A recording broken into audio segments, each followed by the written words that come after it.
ಕರ್ನಾಟಕ ಸರ್ಕಾರ ತುಮಕೂರಲ್ಲಿ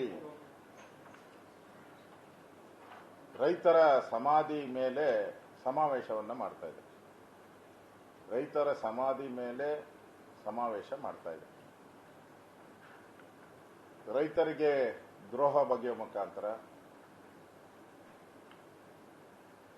ಬೆಳೆ ಹಾನಿಗೆ ಪರಿಹಾರ ಸಿಗದೇ ಇರುವಂಥದ್ದು ಮತ್ತು ಆತ್ಮಹತ್ಯೆ, ಈ ಗ್ಯಾರಂಟಿಗಳ ಹುಚ್ಚಿನಲ್ಲಿ ಈ ಸರ್ಕಾರ ಗ್ಯಾರಂಟಿಯ ಹುಚ್ಚಿನಲ್ಲಿ ತೇಲಾಡ್ತಾ ಇದೆ.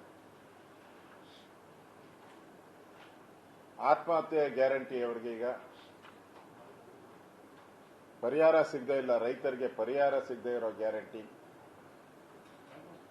ರೈತರ ಜಮೀನಿಗೆ ನೀರು ಸಿಗದೇ ಇರೋ ಗ್ಯಾರಂಟಿ, ಸರಿಯಾದಂತಹ ವಿದ್ಯುತ್ ವ್ಯವಸ್ಥೆ, 3 ಫೇಸ್ ವಿದ್ಯುತ್ ಇಲ್ಲದ ಗ್ಯಾರಂಟಿ. ಈ ಸರ್ಕಾರ 3 ವರ್ಷನೂ ಕೂಡ ರೈತ ವಿರೋಧಿಯಾಗಿ ನಡ್ಕೊಂತಾ ಇದೆ.